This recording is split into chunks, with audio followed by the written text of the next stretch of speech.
Hey guys, my name is aijalonwallace. Welcome back to the channel. Thank you guys for continuing to support the channel. So I make videos about IT, traveling, and entrepreneurship. And today I thought I'll talk to you guys about my #1 source of income at the moment, and it's recruitment. Or you're curious about it, or you're just looking for another passive income or a way out to escape the 9-to-5 world. Well, look, you definitely came to the right channel. Let's jump straight into it.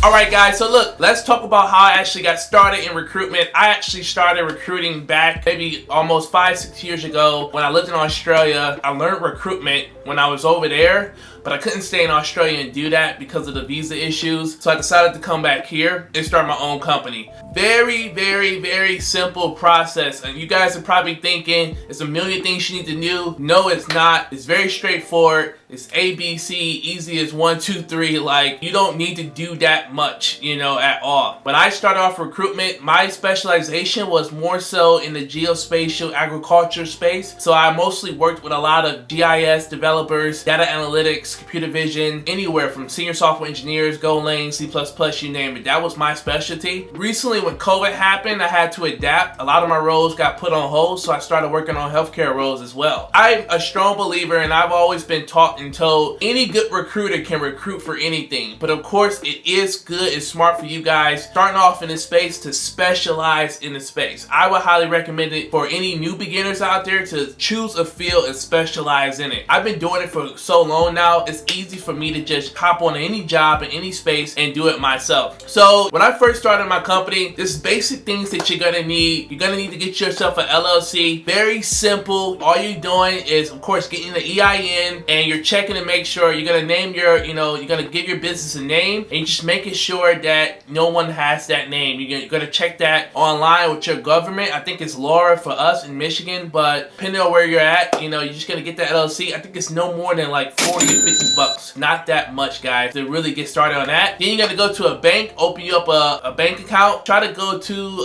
a bank where there's no fees. I know like some banks have these monthly fees. There are banks in your areas that offer free business banking accounts. Those are the accounts you want. You don't want to be, off rip paying fees, but make sure you get with a good bank as well, a reliable bank as well, especially if you're going to be building your business there. You want to make sure that they have opportunities to give you like, potentially a business loan if you may seek one in the future or something like that. That will also be really good as well. So, guys, when I first started my company, it took me 3 months to make my first sale. And I'm not saying this to unmotivate you guys, but I was working in a very niche space, and I actually had capital when I started my business. I think I started the company with about $10,000. Now, you don't need anything.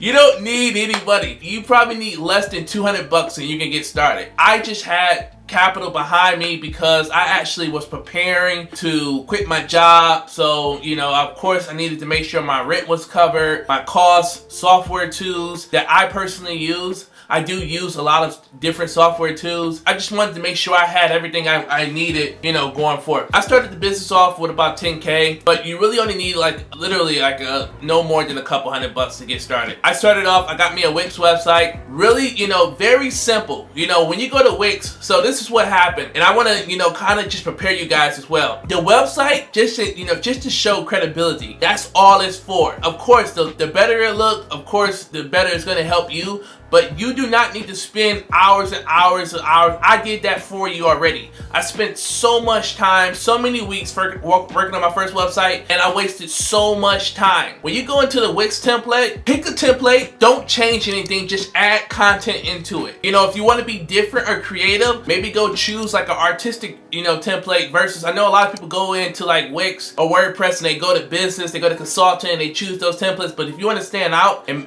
look different, you can go pick something, but do not change the layouts, because the layouts are usually organized, they're in order, and they just go well. Pick a template that you don't have to do much to, but just add your content into it. All you're doing is adding the about us, our services. Potentially, you don't need to add a job board because you're still starting off, but once you get up there and you have a lot of jobs, that's when you can implement a job board into your web page. You just need to about us, our services, potentially anything about your mission, your values, my contact page, and that's pretty much it. You don't need that much information on your page. Make sure it's clean, make sure it's neat, make sure people can reach you, and you're good to go. You can use, so Wix, I think it only costs about $20 a month, but there are some services that are like $12. It depends on the type of services you're gonna get. I think, I have 2 Wix pages, so 20 bucks a month is not gonna hurt you. You're gonna definitely be able to make that money back. And of course, it's a write-off at the end of the day. That's why you wanna hurry up and of course open your business account first, because you're gonna need to start writing these things off, Start writing everything off, actually, as much as you can. What you're also gonna need as well, you're gonna need a cell phone and you're gonna need a laptop. You want to get a good laptop, man. You want to get a good laptop because some clients and some candidates, you may need to have Zoom calls with them. So you want to make sure you have a good laptop. I'm not saying go buy Apple. You don't need to go out here and people watch this video say, oh, AJ told me to go buy a MacBook. Or if you do not pay attention to none of this, you don't need none of this. I have like my laptop under the desk. That's what I started off with. I started making a few more sales and then I upgraded to, more of an office setting type deal. You just need a laptop and a cell phone. Some recruiters say you don't even need a laptop. Look, you're gonna need a laptop. You're gonna want to be organized. You're gonna want to be able to take your work with you. You're gonna want to be flexible. So, you can go on Amazon. You guys can find some really cheap. I just bought my mother a laptop for about 400 bucks. It was an HP. I highly recommend HP more than Apple. But if you're an Apple person, you're an Apple person. You know what I mean? And Apple people know that. They get that. So I'm an HP guy. I just feel like HPs are really great when it comes to business phones, but I do love iPhones when it comes to, as a business phone more than Android or Samsung. So, you'll know what's gonna work for you, but you're gonna need a cheap laptop. You're gonna need a cell phone, and you're gonna need your Wix page to start you off, and then your LLC. So you got those couple things right there to get you started. Of course, once you establish all that, you're gonna also need to make your social media pages. Mainly what you need to start off is a Facebook and a LinkedIn page. An optional Twitter page as well. But mainly what you're gonna need is really, really the most important is LinkedIn. For in our world, LinkedIn is our MySpace, it's our Facebook, it's our Twitter, it's our Instagram, it's our TikTok for recruiters. That is LinkedIn for us. We need to live and breathe LinkedIn. Have it downloaded on your cell phone, have it on your laptop, really be active and grow your network on LinkedIn. That's where it's at. That's going to be your bread and butter, and that's where a lot of opportunities are going to be at for you once you start getting into your field and your space. Now, you got to be able, getting into recruitment, you're going to have to be able to pick a specialty or a niche. Now, if you're struggling with that, ask yourself, what are you more passionate about? Like, if you love helping people, saving lives, possibly you may want to work in healthcare. Like when when COVID hit 3 months ago and all my jobs were froze, I was just like, man, how can I help out the cause?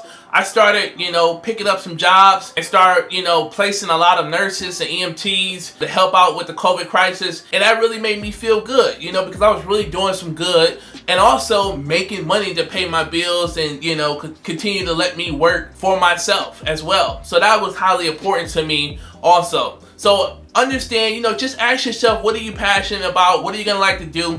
The more niche it is, the easier it will be for you as well when it comes to, business development and bringing on new jobs. If you're working in a very specialized space where it's hard to find these people, it'll be a lot more opportunities for you. But do understand, the more specialized it is, the harder it is usually as well to find those candidates. But it's, it has its perks and it has its cons to it.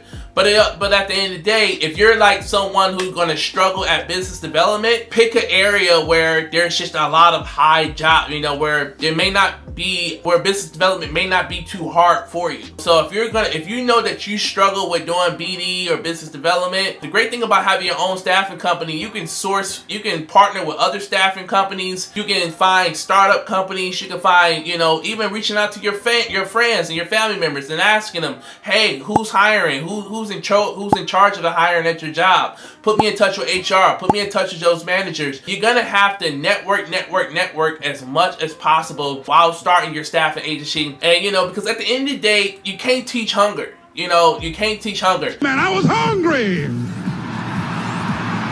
I was hungry. You gotta be hungry. And the beauty about recruitment, what you put in is what you get out. That's recruitment for you at the end of the day. No other way I can say it. If you don't feel like working a few days, you don't have to. But if you do start working, you start putting in those hours, volume, the more resumes you're submitting, the more likely chances of the placements that are gonna be coming. You can't just submit 1 or 2 CVs or 3 CVs or resumes a week and you're like, oh man, I'm not doing, I'm not really successful at this, or I'm not doing my best. The volume has to match up. This entire business revolves around the phone.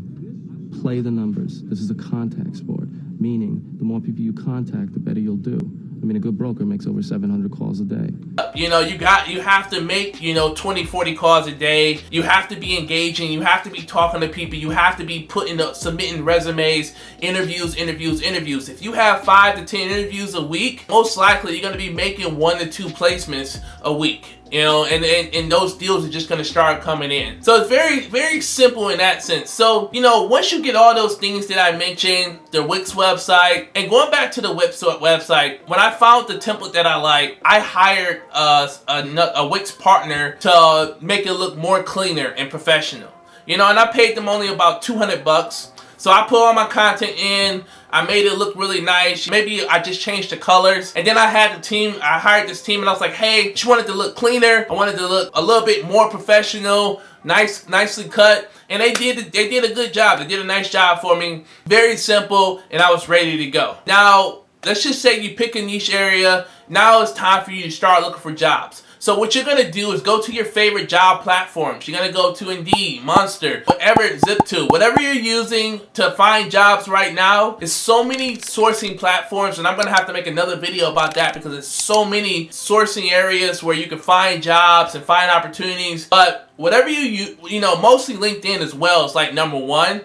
But, you're going to start building a business development list. You want to start building that list. You want to probably write down 50 to 100 clients. And one of the tools that I use, you don't have to use this tool just yet until you start making money, but I do use a tool called Swordfish. So Swordfish gives me access to people, names, numbers, emails, so that's one tool I use. I'll hold off to give you the other two, probably for another video. But let's just say, Swordfish, so let's just say hypothetically, you start building out your business development list. Maybe, you want to write down a good 50 clients. And what you want to do is write down hiring managers, their names, and their numbers. So most likely, depending on, like, if you're going to specialize in IT, you want to be looking for like software development managers or, project managers or CTOs. And for smaller companies, most likely you're going to be looking directly for the CEOs. And if you're going to healthcare, you're probably going to be going directly to the HR departments because mostly they mostly work with us because they have so many jobs and they're struggling. I mean, it's so many opportunities, especially like if new hospitals are opening up in your area, that's an opportunity for you to reach out to that hospital and provide your service as well. It's so easy to get in there. So when you build out that BD list, you're going to start writing down names and, you're going to potentially, there's 2 to 3 ways you can get in touch with them. 1, if you're using Swordfish, you'll be able to have access to their number so you can call them. 2, you'll possibly have access to their email so you can send them a personal email. And then, of course, you can send them email messages through LinkedIn, depending on what type of subscription you have on LinkedIn. And LinkedIn is like the one of the best tools to use for sourcing. Starting off, and still to this day, I do use a lot more sourcing tools now because I made more income, but you really only need, like, the ones I started off with was Indeed and LinkedIn Lite. And I think LinkedIn Lite was like $116, but I got lucky. I don't know how, but I think I got like a 6-month free subscription. I don't know, maybe it was COVID or something like that, but I got a free 6-month subscription. And with Indeed, I think I got the $100 one where you get access to like find candidates and look up resumes. So those were like the two platforms I use. So hypothetically, let's just run through a scenario. You build out this business development list. Maybe you want to start reaching out to people. You may reach out to them through an email. You may call them up, and you may, if you call them, you may just say, "Hey, I actually specialize in sourcing for registered nurses. Just wanted to see if you were in the market for any candidates. I actually have 3 candidates with A, B, and C skills, 5+ years of experience. I just want to see if you're the right person to talk to get them over to you." You know what I mean? And then they may ask you, "What are your rates?" And never jump. We're gonna have a discussion around business development, but it's best starting off at a lower rate to get yourself through the door, just so you can start making deals, start making income. A lot of recruiters, yes, there are recruitment companies, and yes, I do work with clients that pay 25, even 30%, but you kind of want to start off like low, like 10, 15%, just to prove to yourself, and also to just start bringing on clients, bringing on clients that's going to have you on retainers, where you're going to consistently get jobs from them, and you want to, of course, maintain that relationship and show that credibility, as much as possible. But let's just say you call up this client decides that they want to work with you. Boom, now you got a job. Now, next thing you got to do is find a candidate. Now, using those basic like software tools I was telling you about, Indeed and LinkedIn. With Indeed, you're able to actually go find resumes, and you can see candidates who've recently updated their resumes. So if someone updated their resume this week or last month, that means that they're active. They're like, they're open to looking for new jobs right now, and also they're gonna move fast. On Indeed, you're able to see people who updated their resume maybe a year ago, 2 years ago, 3 years ago. These people you never want to assume. Assuming always makes an ass out of you and me, so never assume. Always be curious. You have to be curious in recruitment. Like, curiosity is just so important. But just to make sure you understand it, what I'm trying to explain is, if somebody has updated their resume recently, that means that they're ready to go. And your client just gave you this job, so you want to hurry up and get in contact with that candidate. All you're doing is sending a message, "Hey, my name is, John from ABC Staffing. Currently, I'm in the market for a candidate with your set of skills and just wanted to see if you're open to discussing a new opportunity." Bam. That's simple. That's all you're saying. Very simple, reaching out to them, and you're going to get them on the phone, and usually you're going to have a job description from that client. So all you're doing is really just checking off, asking this candidate questions, about, making sure that they have the skills, that it matches up, and of course you're going to want to qualify them with a lot of other questions. Now look, you guys that are watching this video, you're probably watching a lot of other recruiters' videos, and my style is very simple and very straight to the point, but I'm going to be making a number of videos for you guys. But there are like 5 or 6 must questions that you must ask. Most recruiters may give you 20 or 30. It depends on the role and it depends on the field. But there are like 5 or 6 must questions that you must ask. I'm going to give this to you right now just in case you want to get started this week. These are the must questions that you must ask. 1, location. You must know where they're currently living. If you're recruiting for a job in Chicago and they live in New York, you need to know that, because you need to also factor in or ask your client, is there going to be a relocation budget in there for candidates that are trying to relocate to this job. You should also ask the client if they're open to receiving candidates that are willing to relocate as well. Some clients may say, just keep them here. Clients may say, if you're recruiting for a job in a certain state, they may say, I only want candidates from this state. I don't want to go through the process of them moving or the uncertainty. I want them living here already. So location is very important. Location is very important. 2, you want to ask them, what are their salary expectations? If your client gives you a budget for $80,000 and this candidate says they want $150,000, you wasting your time. Your time is so important. So if someone's expectations are too high, sometimes you may have to educate them that they're pricing themselves out. A lot of people and a lot of recruiters always hang up the phone when a candidate says they want $150,000 and your client's looking to pay $90,000. and you may have to educate this recruiter because they only have 2+ years or 3 years of experience. You may have to educate them. Don't hang up the phone. Talk to them. Let them know, like, hey, my client's actually looking for someone mid-level, and mid-level is 2 to 3 years. Maybe if you had 6 to 8 years, I probably can get you that one maybe 120 or 130, but you're at this level. But I want you to also look at the opportunities that this job is going to provide, and it's a lot of growth opportunities as well. My client, so sell them on the road, not just the money, but sell them on the opportunities, sell them on how they can actually grow, the skills that they can gain, because sometimes that's all they may take. It's just an educational purpose, to really help them out. Salary is really important understanding. Legally, you cannot ask somebody how much they're making, but sometimes some candidates give you that information at will, but you cannot ask that question. But it's important to understand what are they looking for salary-wise, because you want to make sure you're within their budget, your client's budget, and within their expectations as well. So if the client is paying, $80,000 and they're looking for 70, you let them know, like, that's excellent. That's within the budget, of course. And we're gonna talk about salary more in another video, but I'm just giving you these questions right now.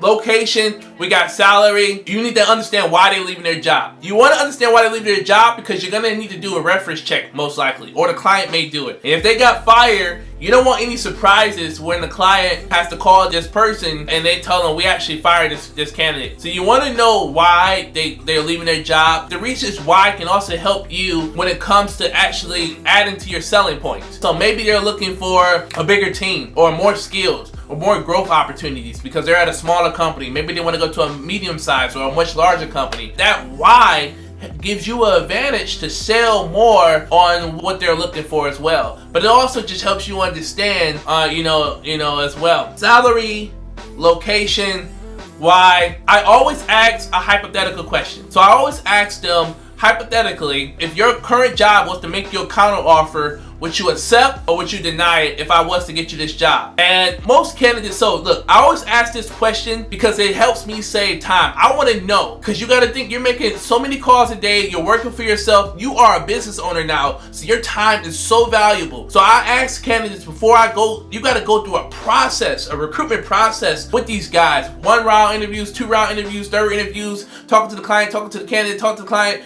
So you want to make sure that you're not about to waste your time. So I make sure my candidates are ready to go. When I ask them this question, they usually say, no, I'm ready to get out of here. I want to go. I want a new opportunity. The ones that says, I don't know, I say, look, I'm asking you this question because I don't want to waste your time. Are you ready to leave your job or are you not? It's that simple. If they say, I don't know, drop them. Do not waste your time. I'm giving you some advice right now because I know a lot of recruiters, we talk, but we don't actually say these things to help you save time.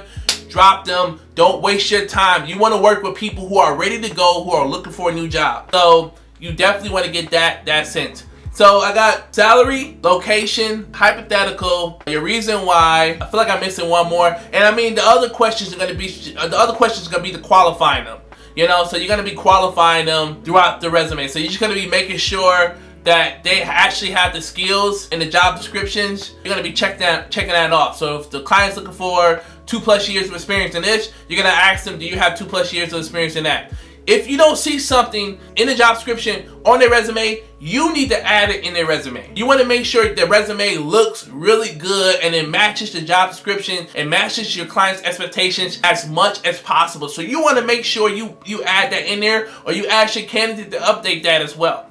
So you want to make sure you adapt that as much as possible. Sometimes as well, you will come across jobs where, and I'm gonna have to make a video about this, but you will come across jobs where the titles are different from what some of the candidates' titles are. And some clients may not know what the difference is. It could be potentially some titles are different in different states, and sometimes some candidates are wearing multiple hats. So most likely remember to adapt your titles to the job description. If a candidate is working in hypothetically, let's just say a candidate's working in an IT role and he's a tester, a DevOps engineer, and a software engineer. He's wearing multiple hats in this role, and you're submitting him for software testing role, and that's the title of the role. most likely I would change the title to that position to have a clear understanding for the client, because sometimes you have to dumb it down for your clients, or you have to dumb it down for HR if they don't know what this person is. Most times HR, when you're submitting a resume, it goes directly to HR, and most HR, you know, their human resources, their job is just to send over resumes, but most are not that educated on that specialty or that space, or their job is just to look at what the job description is and send it over.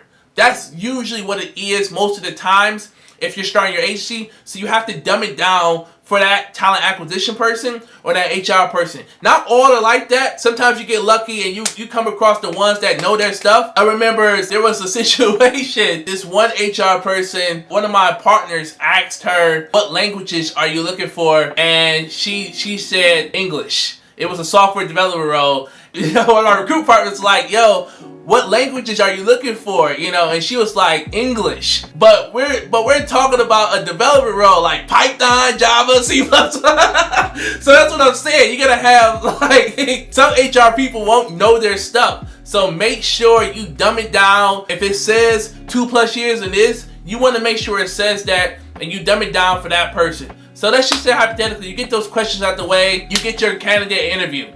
Boom. You always want to ask your client if there's any questions or anything you want to prepare them, you know, that you want them to prepare your candidate for. You want to ask your clients that, like, is there anything I can prepare my candidate for? Any questions I should ask, you know, that you're going to ask that I can prepare them for? And you pretty much want to go directly to that, you know, client or your candidate that same day and have a 30 to an hour Zoom call. You want to have an interview prep session with them. I usually go over the STAR format, you know, the situation, task, action, and results. So I go over the STAR format with my candidates. I have them use that format while they're answering questions, usually dependent on the role, you know. But I just do some, you know, some role playing with them if I have some questions, or, you know, or I know. Sometimes I go to Glassdoor, and Glassdoor, you know, sometimes you can look up position and you can look at what type of questions, you know, they get asked. Depending on the size of the company, you can see like what type of questions that candidate's most likely going to get asked, and you can prepare your candidate for that job interview as much as possible. And you're going to repeat the process for the second and the third round interview, most importantly, you know. And then pretty much once the offer comes, the client's going to let you know if they want to move forward, and you're going to follow up with your candidate, and you're just going to, you know, you're gonna make sure that they're still interested in the opportunity, and you're gonna lock them in. Now, before you start, when you first talk to your candidate about the job, of course, you also want to send an email getting the authority, like authorization to represent them. You're just gonna send them a quick sentence or two. Hey, do you give ABC, you know, staffing the permission to represent you for GF, you know, K company, you know, and you want to get authorization. But one question that you want to ask, and this is what I'm telling you, always be curious and never assume. Always be curious. One question you always want to ask a candidate, most importantly, every time you talk to them, is, has anything changed since we last spoken? Every time. Every time you get on the phone with them, has anything changed since we last spoken? Has anything changed since we last spoken? Every time I talk to my candidate, it could be the next day, first thing in the morning. How you doing, John? Hey, AJ, I'm doing fine. Has anything changed since we last spoken? No. Yes. What has? Well, I just moved to the third round of my interview process, or I just got made an offer last night at 8 o'clock at night. Yes. Recruiters like me filming, I haven't even ate dinner yet. Yes. Yes, we work to 8, 9, 10 o'clock at night. You gotta think, it's probably still 5, 4 o'clock in California? I'm still working. Always be curious. Every time, if your candidate's going through a first round, they're going through a second round, they're going through a third round, has anything changed since I last spoken? Has anything changed since I last spoken? If your candidate does come across, you know, and so it just made me remember those 5 questions I was telling you about. The other most important question you must ask them, are they currently interviewing with any other companies? So add that to those 5 or 6 questions I gave you. Are you interviewing with any other companies? And you want to ask this question because if you find a really good candidate, and I didn't know I was going to be talking this much. If you find a really good candidate and he or she is in their third or second interview round, you want to hurry up and let your client know, like, hey, we're gonna have to move fast because I think this is your guy or your girl. This is your, I think we're gonna need to move fast on them because they're most likely gonna get picked up. And that can really encourage your client to hop on a Zoom call with them or a phone call with them first thing in the morning, bring them in the office same day to hurry up and try to make them an offer, to hurry up and get, to get them before your competitor get them as well. Now, while you're asking your candidate, are you currently interviewing with any other companies? You want to find out what those companies are. Sometimes they give it to you, sometimes they don't, because they want to protect themselves. But that's business development opportunities for you. Now you specialize in this space, you specialize in healthcare, and you're working for one hospital, and this person just told you they're interviewing at 2 other hospitals. Now you got 3 potential new clients and new business development that you're gonna have to do as well. So going back to like the final round, you're making sure your candidate is, of course, ready to take the job offer. And usually at the end of the process, you're gonna do your reference check. Some clients prefer doing the reference checks, but it is your job. Most importantly, you want to make sure with your candidate that their references are going to be good. Because I had a situation where a client called one of my candidates' references, and it was so bad, man. It made me look really embarrassed. It embarrassed my business. It just made me look so bad. Luckily enough, I was able to get it. My client was cool with us getting another reference, and he ended up hiring this guy. But it was just still so bad. So you want to make sure who the references are going to be for that candidate. And sometimes you can do a brief introduction just to kind of like let your candidate references know. You can just call them up just to see how the energy is. Like, hey, just let ABC company is going to be calling you to do a reference check on John or Sarah. Just want to let you know that and see if you had any questions for me. No? Okay, cool. You can kind of just sense the energy just to make sure and play it safe. And then it's that simple. Also, before you guys, I'm just giving you guys an example and simplifying it. Like I said, this is more just like a casual conversation. But I guess when you first get a job with a client, first thing you want to do as well is just send over your terms. So before you even start working on that job, you want to send your terms over. You want to get your terms signed. You can find, it's so easy, Google recruitment contracts. Like, you don't have to go out here paying money for somebody. There's so many like contracts out here. Most recruitment contracts have a 60 to 90 day guarantee period. What does that mean? If you're new to this, that means that if your candidate does not last in a role for up to 60 or 90 days, usually you have to reimburse the client, or you just have to find them a new hire. Now you could put in your contract just a free replacement versus reimbursing them for their money. You could just do them a free 1-year replacement of any role of their choice or of the same role. You could just do it that way. But that's why you want to follow up with your candidate. We're going to get into that. Sometimes some clients accept 30-day guarantees as well.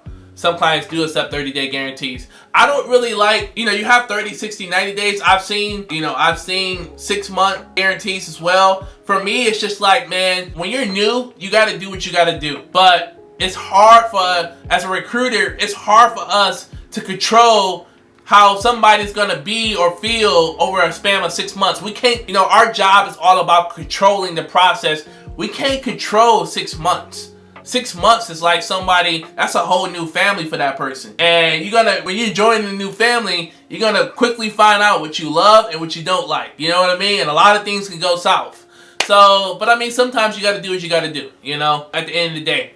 When your candidate get a job, you want to be following up with them. Set up a 2-week to 4-week follow-up. Checking in. Send them text messages. How are things going? Check in with them. With your first client, send them a thank you card. Send them a bottle of wine or something like that. Really show that loyalty. Show that appreciation. Say, hey, I just want to congratulate. Just send a congratulations of a good start to our relationship. Making my first placement with your organization. Here's a nice bottle of wine or some chocolates. I used to take my clients out to eat, and it provided more opportunity for me to discover upcoming projects and more hiring that was going to be done, that was going to be needed over the next 6 to 9 months as well. So this is like, so you want to make sure you're following up with those candidates as well. Yeah, as far as database, you just need an Excel sheet. You don't really need a HubSpot. You don't need a Salesforce. Only expenses you should be having at the moment starting your company is Wix. Potentially, you may use LinkedIn Recruiter, LinkedIn Lite, which is like $100 a month, and you may use Indeed, which is another $100 a month.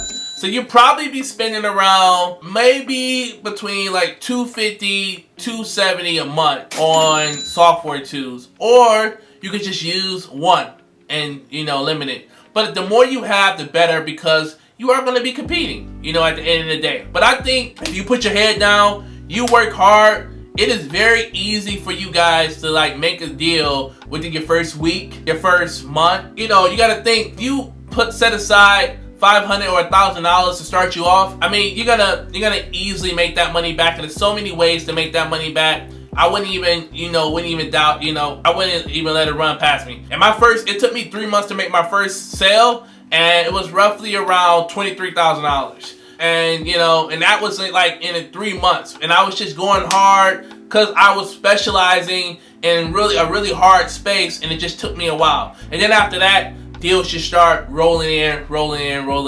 So look, guys, I'm giving you like a basic script. I'm going to be making a lot more videos, touching on a lot of other topics, to really talk about those topics and break them down for you. Eventually, my next goal, like over the next few months, to start building out a course for you guys as well. But this is just like a basic how to start your own recruitment company. If you guys are thinking about it, you should do it. Like I said, it's another passive income. It's super easy. It gives you freedom. Like, I hated the 9-to-5 world. I was just tired of working for people, and I was like, man, what can I do? I was always looking for a side hustle that I can do or I could be good at. And this was it. It was recruitment. I was doing everything from e-commerce and doing it all. And when I discovered recruitment as a passive income and it actually started making me money, I was like, all right, now I found my way, and it just feels good. It feels good. You're always engaging with people, but you also have the ability to work from anywhere in the world. I'm actually like stuck here in America, but I was moving to Europe this year. I'm going to keep you guys updated on that. But you can work anywhere in the world on your laptop. And most importantly, the great thing about being a recruiter